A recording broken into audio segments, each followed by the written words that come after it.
Journée calme aujourd'hui à San Francisco et un petit peu partout aux États-Unis, j'imagine.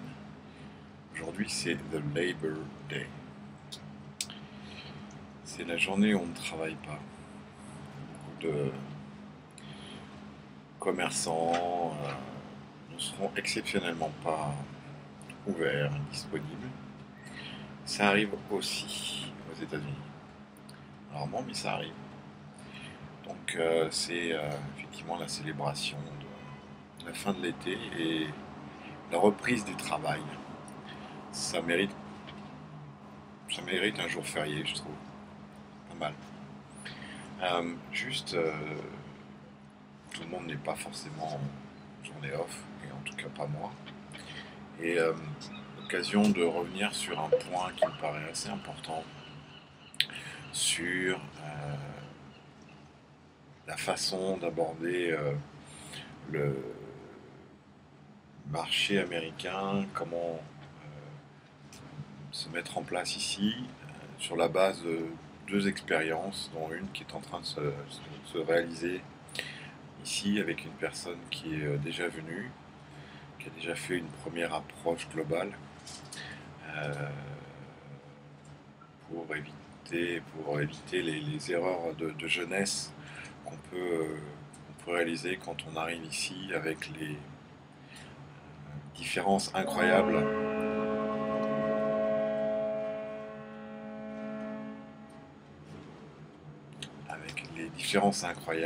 qu'on peut constater tous les jours dans la façon d'aborder un business ici et la façon de mener un business ici. Euh, c'est souvent, comme je le répète régulièrement, une affaire de temps. Il faut savoir se préparer à une mise en place et ne pas hésiter à avoir une approche plutôt large dans un premier temps, c'est-à-dire d'essayer de prendre du feedback, de venir une première fois, de rencontrer des gens dans des expériences différentes, des gens de sa culture ou pas, pour se mettre en immersion pour véritablement comprendre comment les choses peuvent fonctionner ici, euh, dans le domaine des technologies, comment aborder ce marché. C'est pas tout de suite en ciblant précisément, il faut s'inspirer un petit peu, essayer de comprendre. Quand on est en réussite sur son propre marché, dans son propre domaine, il faut avoir une démarche pragmatique. La première rencontre, c'est souvent une prise de contact et ensuite, il ne faut pas hésiter à cibler un domaine bien précis et être un peu plus exigeant en matière d'interlocuteurs, d'entreprises qu'on souhaite rencontrer, qui peuvent être des concurrents potentiels, qui peuvent être des partenaires potentiels, qui peuvent être des jeunes startups, tout comme des gros acteurs comme Google. Google a des activités un petit peu dans différents domaines, dans le mobile, dans le web. Dans, dans le web, il y a un certain nombre de choses, dans la vidéo, dans les places de marché, dans les messageries, enfin, il y a énormément de choses. Donc, pas hésiter à multiplier les contacts pour affiner son jugement, commencer à être un peu plus précis dans ce qu'on souhaite présenter. Non plus, là, on se transforme en représentant de commerce de son entreprise dans un premier temps. Quand on vient ici, on explique ce qu'on fait. Et bien là, c'est l'occasion de parler du projet tel qu'on l'imagine, puisque on est dans la réflexion d'une mise en place, d'une internalisation, d'un développement, d'un prolongement de son activité en France.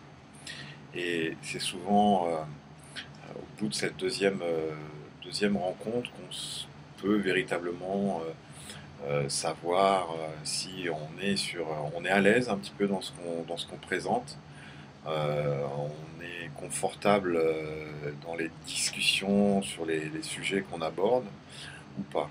Et c'est sans danger, hein, comme le dit le film très clairement, c'est sans danger parce que ici on est plutôt curieux de gens ayant réussi un certain nombre de choses et qui sont intéressés de développer. Il y a une culture de l'accueil qui est quand même assez fortement développée, particulièrement en Californie. Donc c'est souvent la bonne approche que d'avoir prendre du temps, revenir, se laisser un petit peu de temps, voir si après le premier départ, on est toujours à penser à l'idée, on est toujours aussi motivé, aussi, euh, aussi excité à l'idée de travailler sur ce projet et clairement être prêt à y mettre des moyens parce qu'on n'a rien sans rien et surtout pas ici. Donc voilà pour cette petite pensée matinale en ce jour de Labor Day. La suite très vite.